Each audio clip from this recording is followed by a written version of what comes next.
Bismillahirrahmanirrahim. Assalamualaikum warahmatullahi wabarakatuh.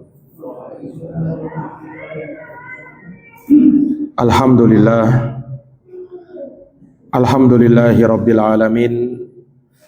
Wabihi nasta'in wa ala umuri dunya waddin. Ashhadu an la ilaha illallah wahdahu la syarikalah, ilahul awwalin wal akhirin. Wa ashhadu anna Muhammadan abduhu wa rasuluh as-sadiqul amin sallallahu alaihi wa ala alihi wa sahbihi wa man tabi'ahum bi ihsanin ila yaumiddin wa sallama tasliman katsira. Subhanaka la ilma lana illa ma 'allamtana innaka antal alimul hakim. Allahumma 'allimna ma yanfa'una wanfa'na bima 'allamtana wa zidna ilman ya arhamar rahimin. Rabbi shrah li sadri wa yassir li amri wahlul 'uqdatan min lisani yafqahu qawli. Amma ba'd. Ikhwani fid din wa akhwati fillah, kaum muslimin dan muslimat, hadirin wal hadirat, Bapak Ibu dan saudara-saudari jamaah salat maghrib yang dirahmati dan dimuliakan oleh Allah. Alhamdulillah, bersyukur kita kepada Allahu Rabbul Alamin. Dengan segenap karunia dan rahmatnya kita berkumpul di tempat yang mulia ini dalam rangka untuk beribadah dan bertafakuh di dalam agamanya. Bersalawat kita dan mengucapkan salam kepada junjungan kita Nabi Agung, Nabi besar Muhammad sallallahu alaihi wasallam, kepada keluarganya, seluruh sahabatnya, serta umatnya yang senantiasa meniti jalannya sampai hari kiamat. Hadirin wal hadirat, Bapak Ibu, saudara-saudari, jamaah salat maghrib yang dirahmati oleh Allah. Pada kesempatan malam hari ini, dengan taufik dari Allah Subhanahu wa taala, kita akan kembali mengkaji, membahas kitab Umdatul Ahkam min kalami khairil anam, karya Al-Imam Abdul Ghani bin Abdul Wahid Al-Maqdisi rahimahullahu ta'ala.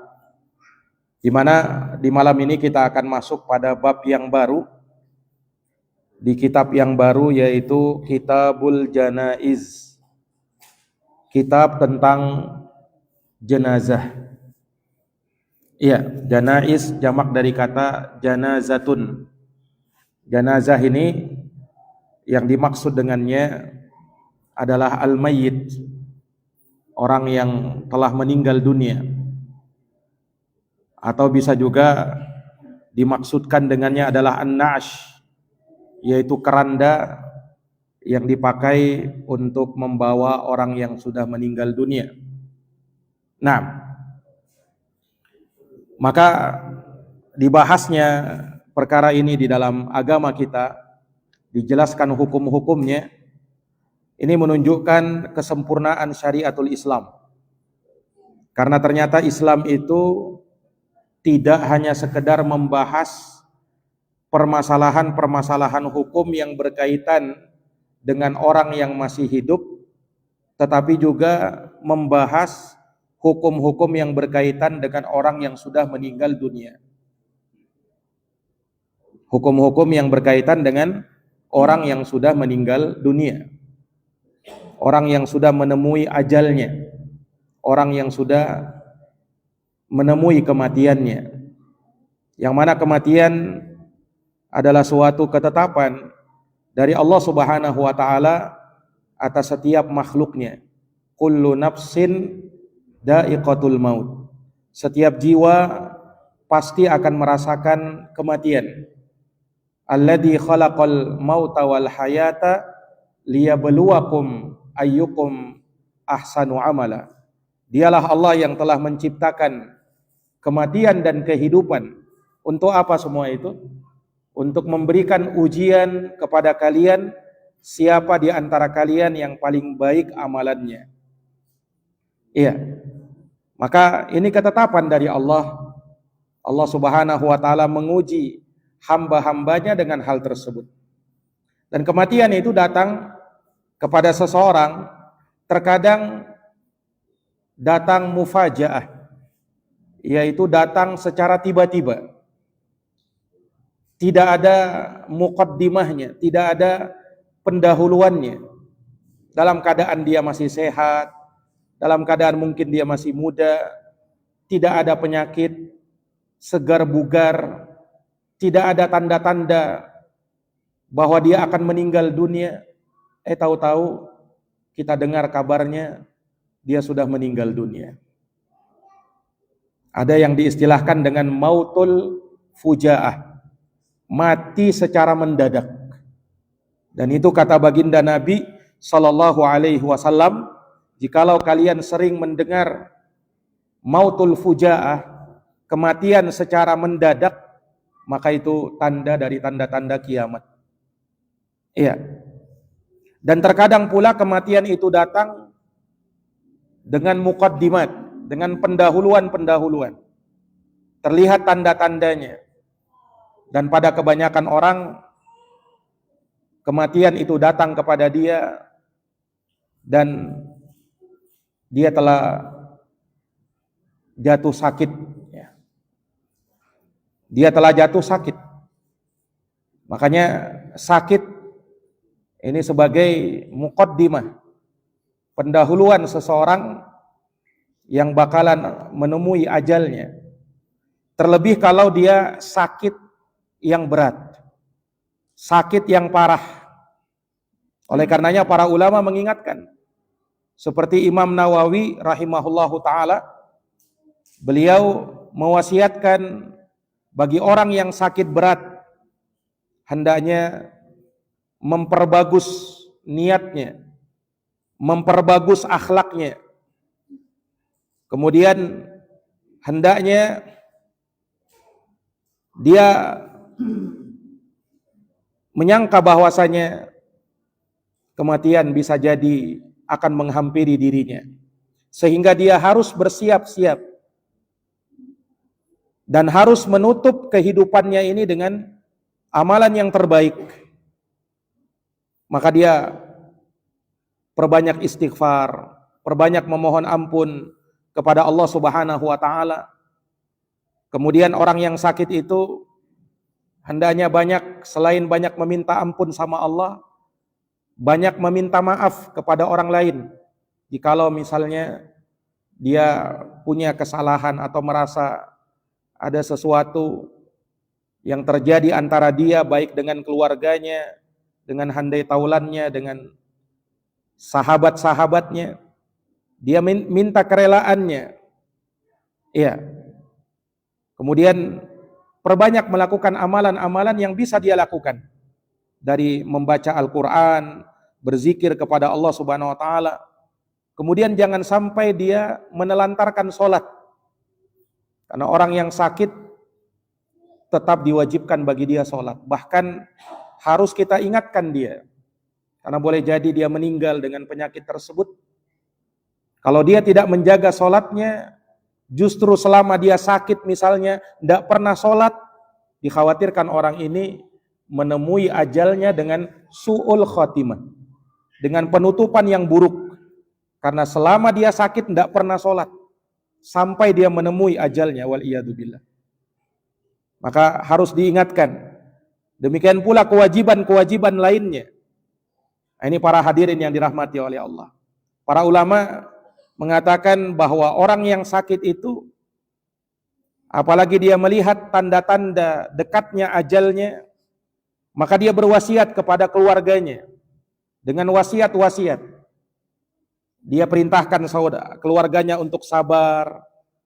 Kalau misalnya dia ditakdirkan meninggal dunia, maka dia berwasiat untuk tidak diratapi, karena tidak boleh mayat itu diratapi.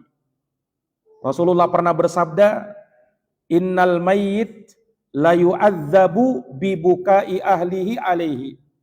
Sesungguhnya mayat itu akan diazab karena ratapan keluarganya kepada dia. Tapi kata para ulama, kalau dia sempat berwasiat untuk itu, maka aman bagi dia. Tapi kalau dia tahu bahwa keluarganya akan meratapi dan dia membiarkan hal tersebut, maka hadis Nabi tadi berlaku. Innal mayyit la yu'adzabu bibukai ahlihi alaihi. Sesungguhnya mayit itu akan diazab karena ratapan keluarganya kepada dirinya. Makanya kalau ada orang meratap dilarang, Pak. Kalau ada orang meninggal meratap itu menangis dengan meraung-raung. Kalau menangis biasa itu tidak dilarang. Orang meninggal dunia keluarganya sedih, menangis itu tidak dilarang. Tapi yang tidak boleh sampai meratap. Meratap itu sampai meraung-raung, menangis dengan menyeru-nyeru nama si mayit, memanggil-manggilnya, atau sambil menampar-nampar pipi. Makanya kata Nabi, laisa minna man darabal khudud wa syaqqal juyub wa da'a bida'watil jahiliyah. Bukan dari umatku orang yang meratap, menampar-nampar pipi, mengoyak-ngoyak kerah baju, dan menyeru dengan seruan-seruan jahiliyah. Bukan dari umatku, kata Nabi sallallahu alaihi wasallam. Ini para hadirin yang dirahmati dan dimuliakan oleh Allah Subhanahu wa taala. Maka dia wasiatkan keluarganya untuk hal tersebut. Ya. Terlebih kalau misalnya dia tahu keluarganya akan melakukan hal yang seperti ini. Nah, kemudian orang yang melihat orang yang akan meninggal dunia, hendaknya dia jaga.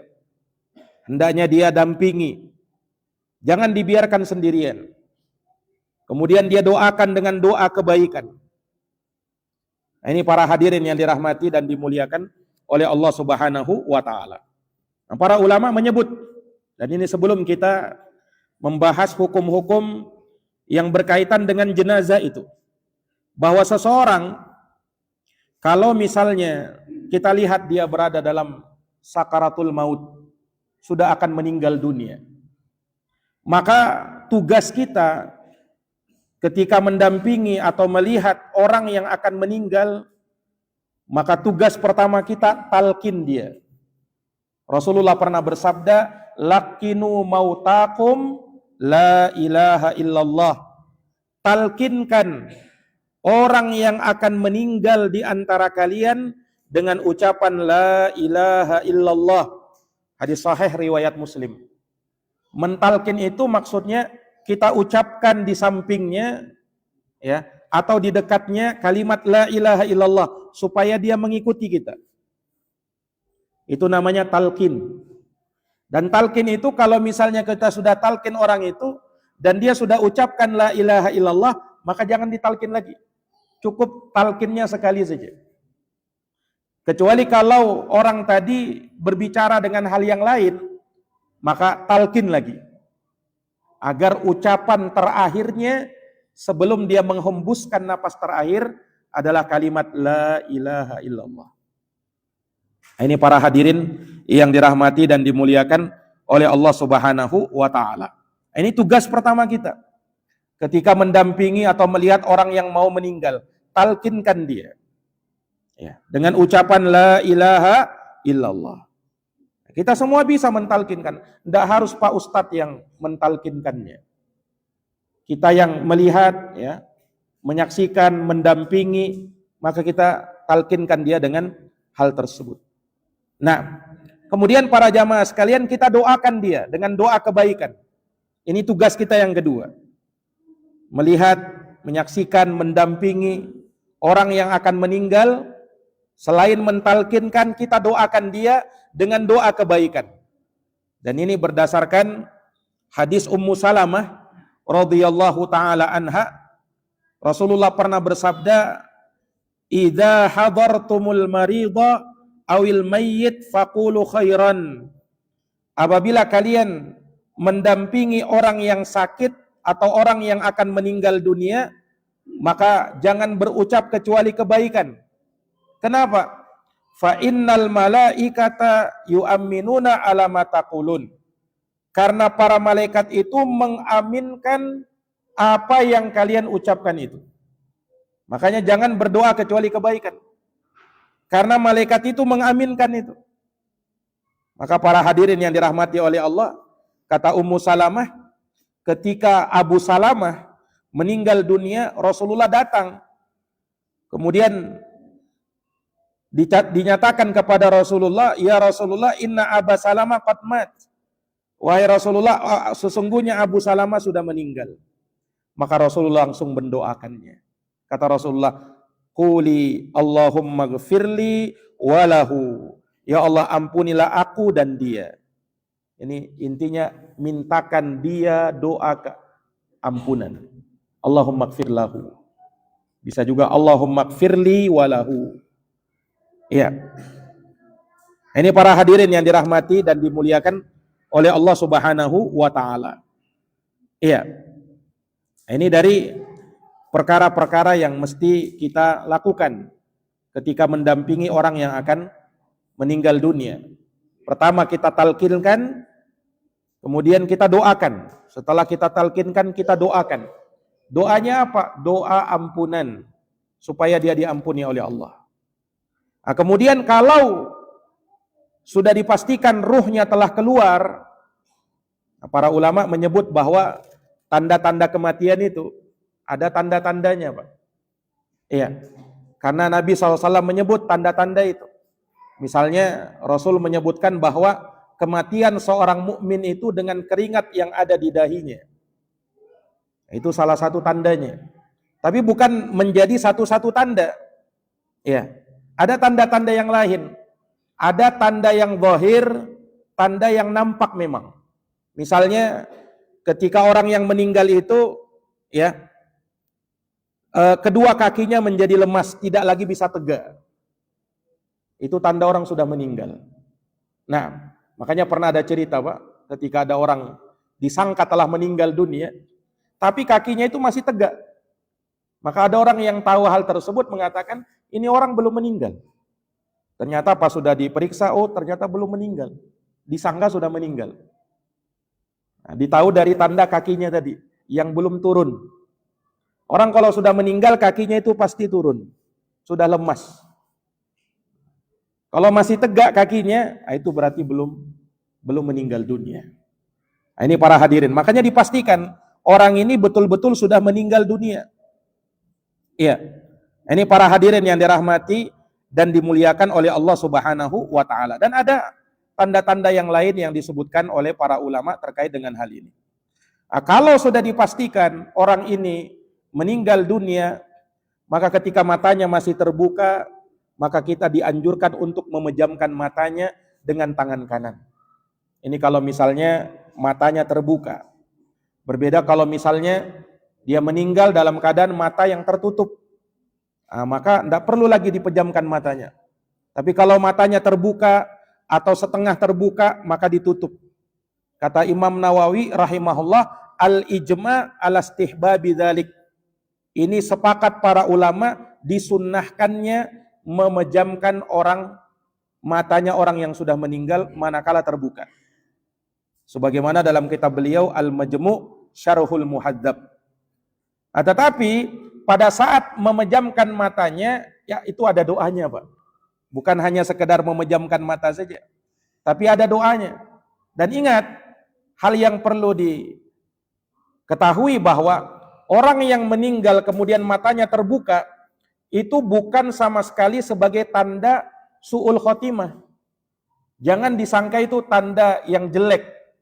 Kalau orang yang meninggal tertutup matanya berarti tanda yang baik. Enggak. Itu sama sekali tidak ada hubungannya.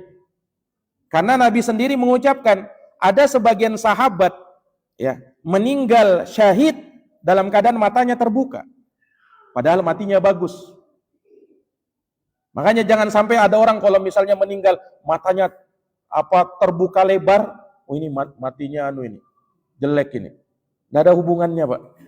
Lihat sabda Nabi SAW dalam hadis ya. Abu Salamah radhiyallahu anhu meninggal tadi. Dalam hadis sahih riwayat Muslim. Dan Abu Salamah radhiyallahu anhu meninggal karena jihad. Ya, disebutkan dakhala Rasulullah SAW ala Abi Salamah. Rasulullah masuk menemui sahabatnya Abu Salamah yang sudah meninggal dunia. Wa qad syaqqa basaruhu. Dalam keadaan matanya Abu Salamah yang meninggal terbuka lebar. Terbuka matanya. Maka apa yang dilakukan oleh Nabi? Fa'aghmadahu. Nabi pun memejamkan matanya, menutup matanya. Kemudian Nabi bersabda, Innar ruha idza qubida tabi'ahul basar. Sesungguhnya ruh apabila dicabut oleh malaikat maut, maka mata akan ikut. Maksudnya mata itu akan ikut ke atas. Makanya kalau orang meninggal dunia, matanya ke atas itu jangan heran. Nah, itu ruh yang keluar darinya ikut matanya juga. Nah, jangan disangka dengan prasangka yang buruk, jangan. Itu sudah wajar itu. Ya. Ini para hadirin yang dirahmati dan dimuliakan oleh Allah. Nah, maka Nabi SAW mengatakan kepada keluarganya Abu Salamah, ya, pada saat Abu Salamah sudah meninggal dunia, mereka pun menangis. Kata Nabi, la tad'u ala anfusikum illa bi khairin. Kalian jangan berdoa kecuali kebaikan. Karena malaikat mengaminkan apa yang kalian ucapkan itu. Nah, kemudian Nabi SAW pada saat memejamkan matanya Abu Salamah, beliau doanya begini.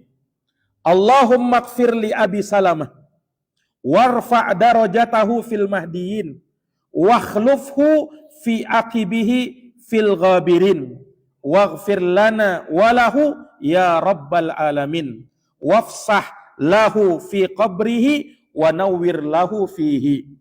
Ini doanya.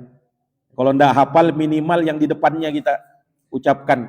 Allahumma gfir li Abi Salamah. Ini karena meninggal sahabatnya itu namanya Abu Salamah, maka disebut namanya. Ya. Kalau yang meninggal itu namanya Abdullah misalnya, maka bilang Allahumma gfir li Abdillah. Ya Allah, ampunilah Abdullah ini. Warfa' darajatahu. Kemudian angkatlah derajatnya fil mahdiyin. Nah, seperti itu. Itu pada saat memejamkan mata orang yang meninggal itu. Nah, ini para hadirin yang dirahmati dan dimuliakan oleh Allah Subhanahu wa taala. Kata Imam Nawawi rahimahullahu taala, fihi dalilun ala istihbabi ighmadil mayyit. Dalam hadits riwayat Muslim ini terdapat dalil disunnahkannya memejamkan matanya si mayit yang terbuka.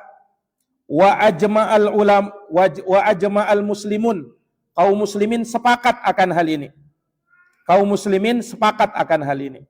Kata Imam Nawawi rahimahullahu taala.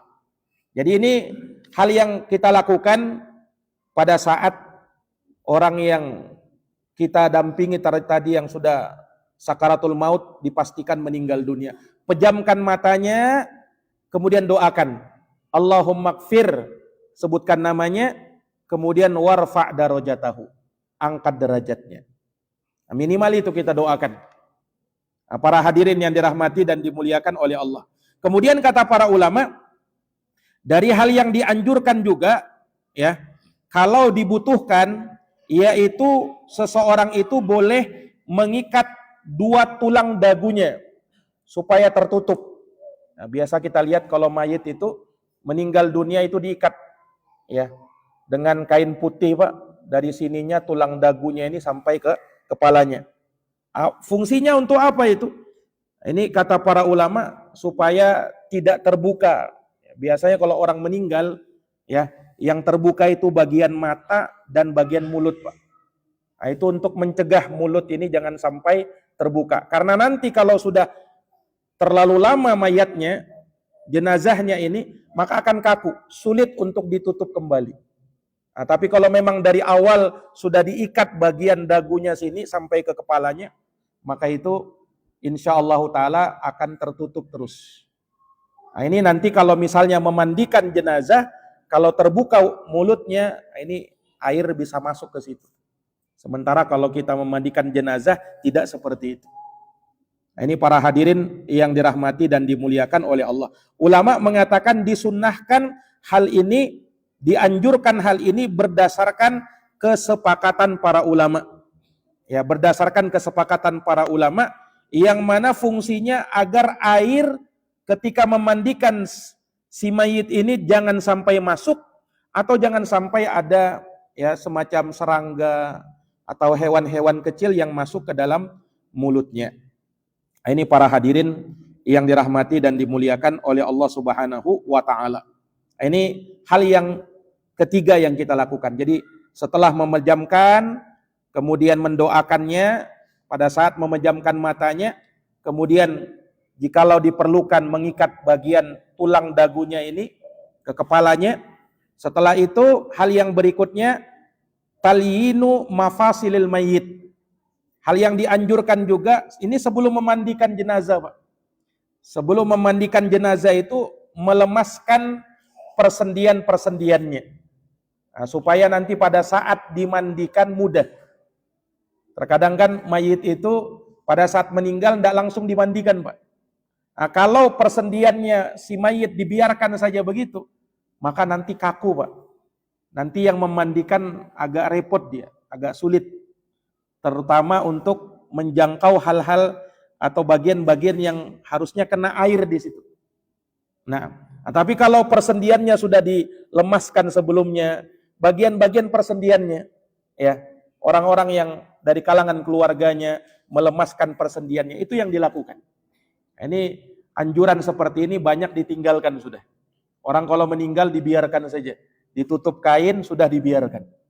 Padahal hal yang dianjurkan juga kita melemaskan persendiannya. Nah, ini dari perkara yang dianjurkan oleh para ulama rahimahumullahu ta'ala. Ya. Kemudian kata para ulama juga boleh kalau misalnya diperlukan meletakkan sesuatu ya dari batu atau apa yang keras di atas perut si mayit. Ya, fungsinya apa? Ini berdasarkan pengalaman pada sebagian mayit ya, pada sebagian mayit itu terkadang perutnya agak kalau dibiarkan lama itu bisa mengembung, Pak. Nah, kalau ditaruh di bagian perutnya sesuatu yang berat, batu dan semisal itu, nah itu digunakan untuk menahan hal-hal yang semacam itu.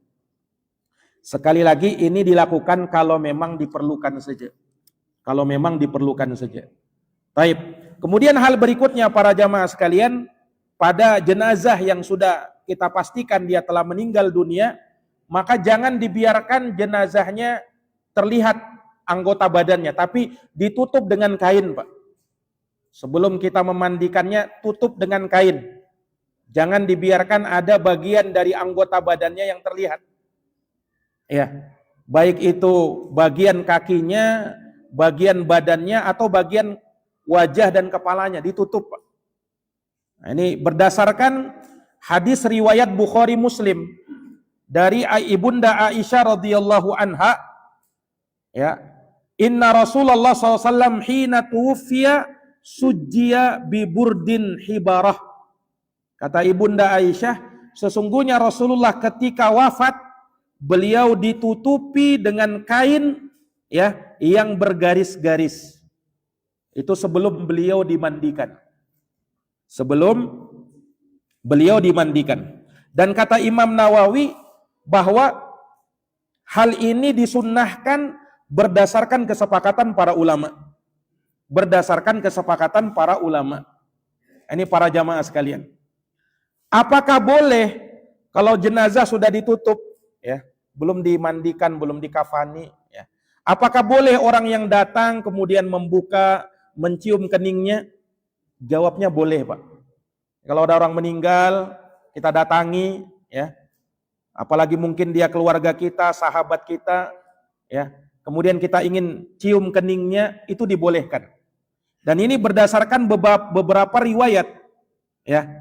Bahwasanya diceritakan Jabir bin Abdullah radhiyallahu an ketika meninggal bapaknya, ya, Abdullah Al-Ansari radhiyallahu taala an, ya, maka Jabir bin Abdullah ketika melihat bapaknya sudah tertutup dengan kain, maka beliau membuka penutup kain tersebut lalu beliau cium keningnya dan Rasulullah hadir di situ. Rasulullah tidak melarangnya. Menunjukkan bolehnya hal tersebut. Begitu pula para hadirin yang dirahmati oleh Allah, kisah saat Rasulullah wafat. Dan ini dalam hadis riwayat Bukhari. Ketika Rasulullah wafat, dan wafatnya Rasulullah itu, beliau SAW berada di rumahnya Ibunda Aisyah radhiyallahu anha. Maka datang sahabat Abu Bakar As-Siddiq radhiyallahu an masuk ke rumah Aisyah. Ketika itu jasad Rasulullah telah tertutup dengan kain, maka Abu Bakar datang, kemudian membuka penutupnya, kemudian mencium keningnya. Ini menunjukkan bahwa perbuatan tersebut diperbolehkan. Kita datang, kemudian mencium kening si mayit, setelah dicium ditutup kembali. Setelah dicium ditutup kembali. Nah, ini para hadirin yang dirahmati dan dimuliakan oleh Allah. Kemudian jenazah jangan diletakkan di lantai, Pak.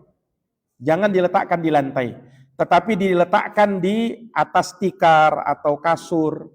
Jangan dibiarkan di lantai. Ya, ini kata para ulama rahimahumullahu taala. Ya, karena kalau diletakkan di lantai, ya, itu tidak boleh, ya, disebabkan akan lebih cepat merusak jasadnya si mayit ini, si jenazah ini. Makanya ditaruh di papan, di atas papan atau kasur atau tikar dan yang semisal itu. Nah, ini kata para ulama rahimahumullahu taala. Kemudian para jamaah sekalian, dari perkara yang juga diperbolehkan adalah mengumumkan, ya, kematian si mayit ini, bahwa si fulan telah meninggal dunia. Sebagaimana terkadang sering kita dengar. Itu namanya na'yu. An-na'yu, mengumumkan berita orang yang sudah meninggal dunia. Supaya apa? Supaya orang-orang yang di sekitarnya, tetangganya, sahabatnya, kerabat-kerabatnya yang mungkin jauh bisa tahu, bisa dengar, ya, dan nanti bisa ikut mensolatkannya, ya, menguburkannya dan seterusnya. Itu fungsinya. Nah, di dalam Islam ada na'yu yang terlarang. Ada berita pengumuman orang yang meninggal yang dilarang dalam Islam. Yaitu apa? Na'yul jahiliyah. Ini yang dilarang oleh Nabi. Mengumumkan berita orang yang meninggal ala jahiliyah. Bagaimana caranya? Dulu orang jahiliyah, Pak, kalau meninggal keluarganya, kerabatnya, maka dia umumkan kepada orang-orang. Cuman pengumumannya bukan sekedar mengumumkan dia meninggal, tetapi dengan menyebut-nyebut kebaikannya, kemudian berbangga dengan itu, ini orang baik, ini disebutkan kebanggaan-kebanggaan yang ada pada dirinya. Ya, ini orang orang besar, orang yang punya kedudukan, ya, disebutkan dan berbangga dengan hal tersebut. Nah, yang seperti ini na'yul jahiliyah dilarang. Tapi kalau sekedar mengumumkan, ya, diumumkan di masjid-masjid misalnya, ya, sekedar mengumumkan orang yang meninggal, ya, seperti yang biasa kita dengar, maka yang seperti itu diperbolehkan. Nabi sendiri pernah mengumumkannya ketika Raja Najasyi meninggal dunia. Hadisnya Abu Hurairah disebutkan di sini oleh Al-Imam Abdul Ghani rahimahullahu taala. Kata Abu Hurairah, "Na'an Nabiyyu sallallahu alaihi wasallam an-Najasyi fil yaumil ladzi mata fihi." Bahwa Nabi SAW mengumumkan berita wafatnya Raja Najasyi. Beliau umumkan, menunjukkan boleh. Beliau umumkan itu di hari beliau meninggal dunia, di hari Raja Najasyi itu meninggal dunia. Raja Najasyi ini, Pak, raja negeri Habasyah, yang mana dalam sejarahnya beliau ini di antara atau bahkan satu-satunya raja yang didakwahi oleh Nabi dan berhasil. Dia masuk Islam. Dalam keadaan dia menyembunyikan keislamannya. Dia tidak menampakkan keislamannya kepada manusia. Karena di negeri Habasyah ketika itu mayoritas mereka beragama Nasrani. Dia juga beragama Nasrani. Ketika datang surat Rasulullah mendakwahi beliau, beliau menerima dakwah Rasulullah dan dia masuk Islam. Tetapi dia tidak menampakkan keislamannya. Khawatir orang-orang bisa memusuhinya dan dia mengkhawatirkan keselamatan dirinya kalau dia diketahui berpindah agama. Makanya pada saat Najasyi meninggal, tidak ada yang mensolatkannya. Orang-orang mengira dia beragama Nasrani. Maka dia dikuburkan dengan cara Nasrani. Tetapi Rasulullah SAW melalui wahyu, Allah Subhanahu wa Ta'ala beritahukan kepada beliau, maka Rasulullah SAW ya memerintahkan, mengumumkan kepada sahabat bahwa Raja Najasyi meninggal hari ini, wa kharaja bihim ilal musalla. Maka Nabi keluar mengajak para sahabat ke musalla, fasaffa bihim, lalu mengatur saf, wa kabbaro arba'an, dan Nabi mensolatkan jenazahnya. Jenazahnya tidak ada di situ. Namanya solat apa? Solat gaib. Nah, inilah asal muasal disyariatkannya solat gaib itu. Raja Najasyi tidak ada di hadapan Nabi, tapi beliau solatkan. Nah, ini namanya solat gaib. Solat gaib itu sama seperti solat jenazah. Bedanya jenazahnya tidak ada di depan kita, Pak. Jenazahnya jauh di sana. Karena belum ada yang mensolatkannya, maka disolatkan. Nah, inilah dalil disyariatkannya solat gaib itu. Sama kaifiatnya, tata caranya sama. Tidak ada bedanya. Cuman jenazahnya tidak ada di depan kita. Kita niatkan saja. Nah, ini para jamaah yang dirahmati dan dimuliakan oleh Allah Subhanahu wa Ta'ala. Iya, maka ini menunjukkan kepada kita bahwasanya ya Rasulullah Shallallahu Alaihi Wasallam melakukan hal yang serupa. Beliau mengumumkan ya jenazah yang sudah meninggal dunia agar orang-orang datang untuk mensolatkannya. Nah, karena besar pahalanya orang yang disolatkan oleh 40 orang yang tidak menyekutukan Allah, yang tidak berbuat syirik. Kata baginda Nabi dalam hadits yang sahih riwayat Imam Muslim dari Abdullah bin Abbas. Kata Nabi, Pak, "Ma min rajulin muslimin yamutu fayaqumu ala janazatihi arba'una rajulan la yusyrikuna billahi syai'an illa syafa'ahumullahu fihi." Kata baginda Nabi, tidak ada seorang muslim yang meninggal dunia lalu dia disolatkan oleh 40 orang yang 40 ini tidak pernah menyekutukan Allah sama sekali, melainkan Allah Subhanahu wa Ta'ala akan berkenan memberikan kepada mereka syafaat agar mereka ini bisa memberi syafaat kepada orang itu. Akhirnya dia pun masuk surga. Ini keutamaannya, Pak. Makanya dari sini kata para ulama, utamanya itu meninggal di lingkungan orang-orang soleh. Kenapa? Kalau dia meninggal bukan di lingkungan orang soleh, tidak dapat keutamaan ini. Tapi kalau dia meninggal di lingkungan orang soleh, maka dia bisa dapat keutamaan ini. Asalkan yang mensolatkan itu 40 saja. 40 orang yang tidak menyekutukan Allah. Maka dia bisa mendapat syafaat dari doanya 40 orang yang tidak menyekutukan Allah itu.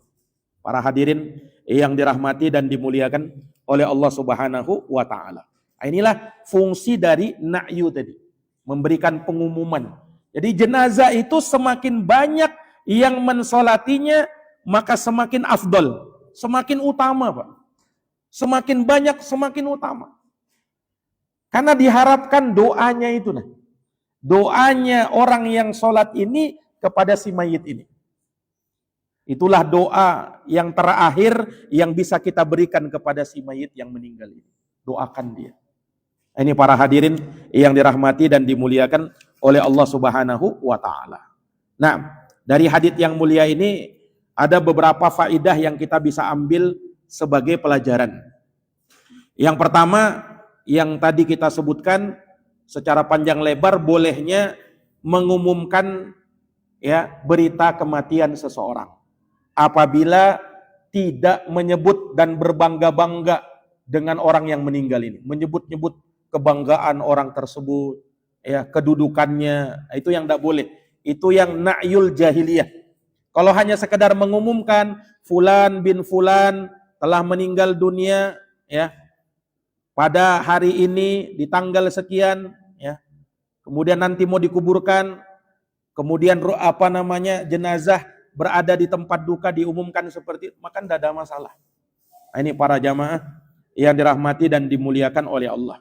Hadits ini juga kata para ulama menunjukkan tanda dari tanda-tanda nubuah dan risalah Nabi Muhammad sallallahu alaihi wasallam. Menunjukkan kebenaran beliau, yakni beliau mendapatkan berita tadi bukan dari sahabat. Sahabat nggak ada yang tahu, tapi langsung dari Allah Subhanahu wa taala.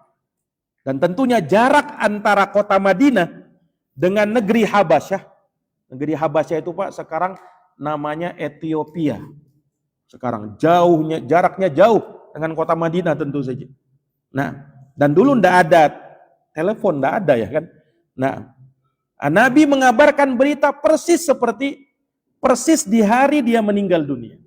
Siapa yang mengabarkan? Tentu Allah Subhanahu wa taala. Ini para hadirin yang dirahmati dan dimuliakan oleh Allah Subhanahu wa taala. Maka ini dalil disyariatkannya kita mensolatkan orang-orang yang meninggal dari kalangan kaum muslimin. Kemudian juga hadis ini menunjukkan disyariatkannya solat jenazah itu berjamaah. Solat jenazah itu Pak, kata para ulama boleh kita lakukan sendiri-sendiri, boleh juga dilakukan berjamaah. Dan boleh solat jenazah itu dilakukan berulang kali.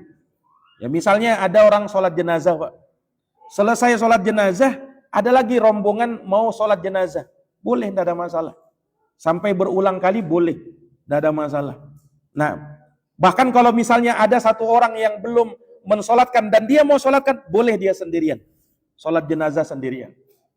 Ya, walaupun afdolnya itu ya dilakukan secara berjamaah. Dilakukan secara berjamaah. Kemudian para jamaah sekalian, ketika solat jenazah itu diatur barisan safnya. Tetapi tidak sama seperti solat biasa Pak. Kalau misalnya kita solat fardu ya kita berdiri di sini masing-masing ya kan. Karena butuh ruku dan sujud. Tapi kalau sholat jenazah tidak ada ruku, tidak ada sujud. Jangan sampai ada yang sholat jenazah ada ruku, ada sujudnya. Tidak ada ruku, tidak ada sujud Pak untuk sholat jenazah. Maka tidak masalah kita merapat aja. Karena yang penting itu takbirnya kita. Takbir 4 kali berulang. Allahu Akbar, Allahu Akbar sampai 4 kali. Tidak ada ruku, tidak ada sujud.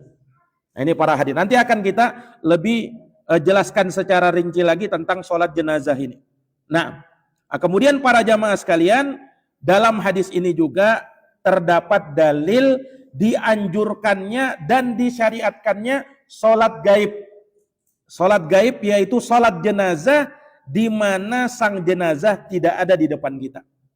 Nah, sholat gaib ini disyariatkan, kata para ulama, jikalau sang jenazah ya itu tidak disolatkan jenazahnya.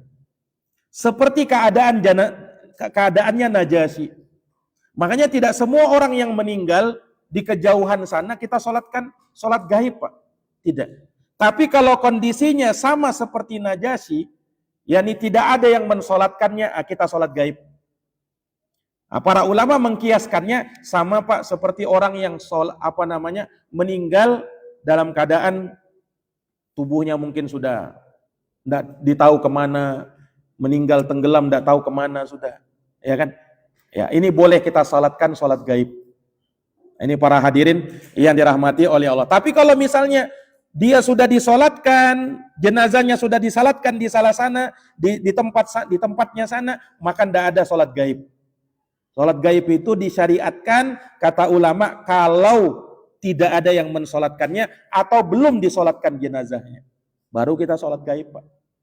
Nah, ini kata para ulama kita rahimahumullahu ta'ala. Karena terkait dengan sholat gaib ini, hadis yang ternukil kepada kita, yang sampai kepada kita dari Nabi, cuman kisahnya Najasyi ini. Dalam keadaan banyak kaum muslimin yang meninggal, Nabi tidak pernah sholat gaib kecuali untuk Najasyi ini. Karena memang tidak ada yang mensolatkannya. Nah, ini para hadirin yang dirahmati dan dimuliakan oleh Allah Subhanahu wa ta'ala. Ya. Nah, kemudian juga terkait dengan hal yang seperti ini, ada sebuah riwayat Pak. Ada sebuah hadis riwayat Bukhari Muslim ya, dari sahabat Abu Hurairah. Bahwasanya dahulu ada seorang wanita yang wanita ini kerjaannya suka bersih-bersih Masjid Nabawi dulu. di masa Nabi SAW. Jadi dia kerjaannya suka bersih-bersih masjid. Nah, kemudian lewat suatu hari Nabi SAW kehilangan wanita ini. Nabi tanya, mana wanita yang sering nyapu-nyapu masjid, sering bersih-bersih masjid, mana dia? Sahabat mengatakan, ya Rasulullah, dia sudah meninggal. Nah, dia sudah meninggal dunia. Ya. Maka kaget Nabi SAW. Maka kata Nabi, afala kuntum adantumuni? Lah kenapa kalian tidak beritahu saya? Kenapa kalian tidak beritahu saya? Nah, maka sahabat pun memberikan udurnya. Ya Rasulullah, waktu itu ya sang wanita ini meninggal di waktu malam, di tengah malam, dan kami tidak enak untuk mengganggumu ya Rasulullah. Makanya kami langsung kuburkan tanpa memberitahu. Nah, ini para jamaah yang dirahmati dan dimuliakan oleh Allah. Syahidnya di dalam hadis ini, Nabi katakan, kenapa kalian tidak beritahukan, tidak sampaikan kepadaku? Ini dalil juga menunjukkan bahwa kematian itu boleh diumumkan, boleh disampaikan, boleh diberitahukan. Ya. Dan ini juga sama seperti hadis ini juga, ya. Rasulullah dalam hadis Ibnu Abbas riwayat Bukhari Muslim pernah melewati kuburan yang Nabi sebelumnya tidak tahu kuburan ini. Maka Nabi nanya kepada sahabat, mata dufina hada? Ini kuburan ini kapan ini? Ya, kuburan yang kapan ini kata Rasulullah? Qalu al-barihah. Kata sahabat, ya Rasulullah tadi malam ada yang meninggal. Kami kuburkan di sini. Maka kata Nabi, afala adantumuni? Lah kenapa kalian tidak beritahu aku?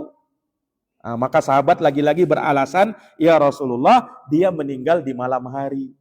Kami kuburkan di malam itu juga.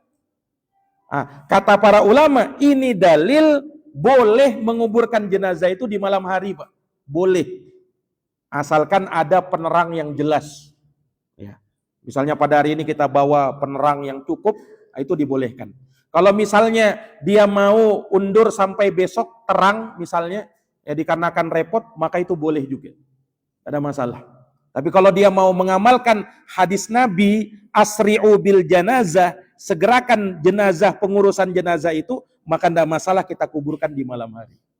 Nah, ini para hadirin yang dirahmati dan dimuliakan oleh Allah Subhanahu wa taala. Ya. Maka nanti akan ada dalil penyebutan tentang masalah ini, yaitu dianjurkannya bersegera di dalam jenazah ini. Jadi dalam mengurusi jenazah itu ada 4 atau 5, Pak, dari hal yang mesti kita lakukan, yang semuanya hukumnya fardu kifayah. Makanya kegiatan penyelenggaraan jenazah ini orang sering bilang dengan apa? Fardu kifayah. Karena semuanya hukumnya fardu kifayah. Ya, mulai dari memandikan fardu kifayah, kemudian mengkafani fardu kifayah, mensolatkan fardu kifayah, membawa jenazahnya ke kuburan fardu kifayah, menguburkan fardu kifayah. Fardu kifayah maksudnya apa? Apabila sebagian orang sudah melakukan, maka gugur kewajiban yang lain.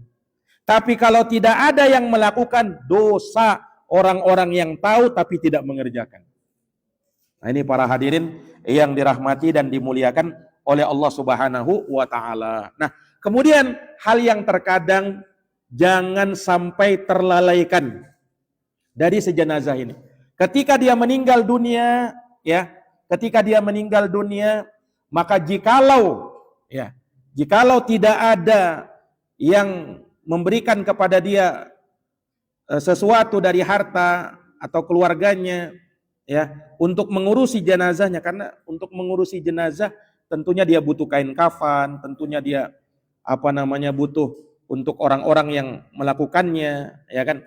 Terkadang dia butuhkan dana untuk mengeluarkan dana untuk itu, maka asalnya diambil dari harta si jenazah. Nah, kalau memang ada yang sudah memberikannya baik dari keluarganya atau dari masjid atau dari manapun, maka itu diperbolehkan. Ya, itu diperbolehkan. Kemudian para jamaah sekalian, ya, kata para ulama juga jangan sampai dilewatkan, dan ini hal yang penting, yaitu jikalau si jenazah punya utang, maka segera lunasi utangnya. dari hartanya. Ya, dari hartanya. Kalau misalnya hartanya tidak ada, ya maka ya orang yang pernah ya mengutangi dia datangi keluarganya. Kenapa para jamaah sekalian? Karena utang ini bisa menyebabkan dia terhalang mendapatkan rahmatnya Allah Subhanahu wa taala. Ya, disebutkan oleh Nabi, orang yang mati syahid seluruh dosanya diampuni. Kata Nabi kecuali satu, yaitu utang.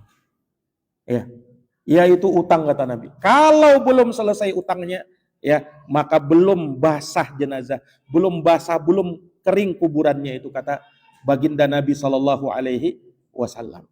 Makanya ketika ada orang meninggal, ya kita beritahukan, ya kalau misalnya ada tanggungan si jenazah ini, silahkan datangi keluarganya supaya diselesaikan semuanya. Rasulullah pernah Pak, pada saat beliau ya diminta untuk mensolatkan jenazah, pas beliau mau maju, beliau mundur lagi. Kenapa? Ya Rasulullah, solatkan jenazah ini. Kata Rasulullah, sallu ala sahibikum. Solatkan jenazah kawan kalian ini. Lah kenapa ya Rasul? Dia masih punya utang, kata Rasulullah. Sampai ada sahabat, ya Rasulullah, alayya dainu. Ya Rasulullah, aku yang tanggung utangnya. Baru Rasulullah mau maju, Pak, solatkan dia. Coba, ini masalah utang jangan sampai dianggap remeh. Para hadirin yang dirahmati dan dimuliakan oleh Allah Subhanahu wa taala. Makanya kata para ulama, utang ini wajib untuk diselesaikan sebelum pembagian warisan. Jangan sampai dibagi warisannya dulu, utangnya si mayit masih ada. Bahkan kata para ulama, kalaulah utangnya tersebut menghabiskan warisan, maka tidak ada masalah. Karena itu yang wajib ya untuk dia tunaikan. Nah, adapun ahli warisnya dia tidak dapat warisan, ya hendaknya bersabar dengan hal tersebut. Karena yang terpenting ya bagaimana si jenazah ini yang meninggal ini bisa selamat di kuburannya nanti. Ya, karena nanti dia di kuburannya akan ditanya oleh malaikat, akan difitnah oleh malaikat Allah Subhanahu wa taala, Munkar dan Nakir. Dan itu nanti dilihat dari kehidupannya bagaimana, termasuk bagaimana dia bermuamalah dengan orang lain. Dan termasuk salah satunya adalah utang-utangnya. Ini para jamaah sekalian. Dan yang paling terakhir, wasiatnya dijalankan. Nah, kalau si jenazah ini punya wasiat, ya, maka wasiatnya mesti dijalankan. Selama wasiatnya tidak bertentangan dengan agama, maka wasiatnya harus dijalankan. Ini juga dari hal yang perlu ditunaikan. Kalau dia punya wasiat berkaitan dengan harta, maka harus ditunaikan sebelum pembagian harta warisan. Para jamaah sekalian, insyaallah taala berkaitan dengan hukum-hukum jenazah ini masih ada lagi beberapa perkara yang perlu kita sampaikan berkaitan dengannya. Insyaallah akan kita bahas di pertemuan yang akan datang biidznillah taala. Wallahu a'lamu bissawab. Kita tutup dengan doa kafaratul majlis. Subhanakallahumma wa bihamdik asyhadu an la ilaha illa anta astaghfiruka wa atubu ilaik. Subhana rabbika rabbil izzati amma yasifun wa salamun alal mursalin walhamdulillahi rabbil alamin. Wassalamualaikum warahmatullahi wabarakatuh.